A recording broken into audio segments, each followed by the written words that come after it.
अंग्रेज़ तो शिकारी जानवरों की तरह घात लगाकर बैठे थे कि हिंदुस्तान को कब फाड़ के खाएंगे।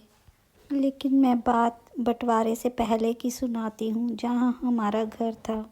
शहर तो दूर, वहाँ आसपास कोई गांव भी नहीं था। सिर्फ ताऊ जी का घर हमारे घर के पास था। मौसम जब खतरनाक शक्लें बनाता तो मैं डर के रोने लगती थी। मौसम का रोज का काम था बिगड़ना, और माँ का रोज का काम था खेत में रोटी लेके जाना। लेकिन एक दिन ओलों की मार इतनी पड़ी कि माँ फिर कभी लौट कर नहीं आई। मुझे नहीं पता था कि माँ क्या होती है। मेरे पिताजी ने ही मुझे माँ का प्यार दिया। भाइयों ने देखभाल करी। मेरे बड़े भाई की शादी हुई, घर में भाभी आ गई। घर का काम करने के लिए नहीं, मुझे घर का काम सिखाने के लिए।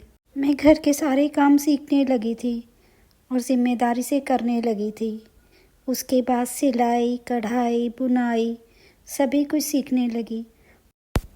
हमें तो पता ही नहीं था कि बाजार क्या होते हैं। कभी दूसरा गांव भी नहीं देखा था।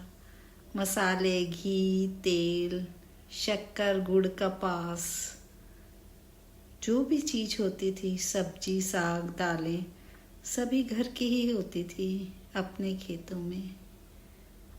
सिर्फ नमक, वो भी साबुत, किसी से खरीदते थे और घर में कूट कर तैयार करते थे। अपने दहेज के लिए मैंने खुद बहुत सारी चादरें, तकिए के गिलाफ, हाथ की पंखियाँ और न जाने क्या क्या बनाया।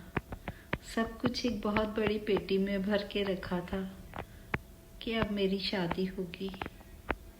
लेकिन शादी से पहले ही बंटवारा हो गया। कितनी सुंदर दरियां बुनी थी और चारपाइयाँ।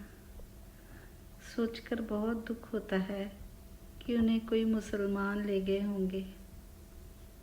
क्या कर सकते हैं। मेरी माँ के गहने मेरे लिए रखे थे।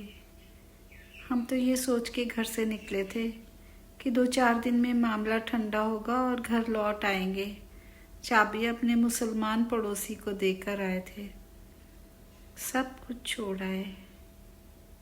वो माँ के गहने, सारा सामान, धन दौलत, मकान, घर, सब कुछ छोड़ा है। देश का बंटवारा होगा, ये खबरें हम तक पहुंची तो थी, लेकिन बड़ों ने इस बात पे यकीन ही नहीं किया और ज़िंदगी उसी रफ्तार से चलती रही जैसे रोज़ चलती थी, जब तक हमारे इलाके में दंगे होने का समाचार हम तक नहीं पहुंचा।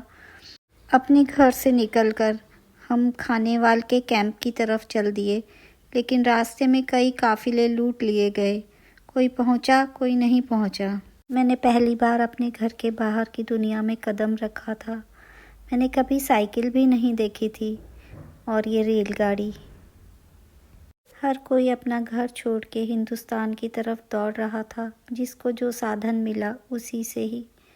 हम जिस रेलगाड़ी में सफ़र करने वाले थे, जिसमें बैठे थे, खबर मिली कि उसमें मारकाट कर दी जाएगी। लेकिन तभी एक हिंदू ड्राइवर ने 2 इंजन लगा के उस रेलगाड़ी को किसी तरह रफ्तार दी। हम उन खुशनसीब लोगों में से थे जो सही सलामत हिंदुस्तान तक पहुंच सके।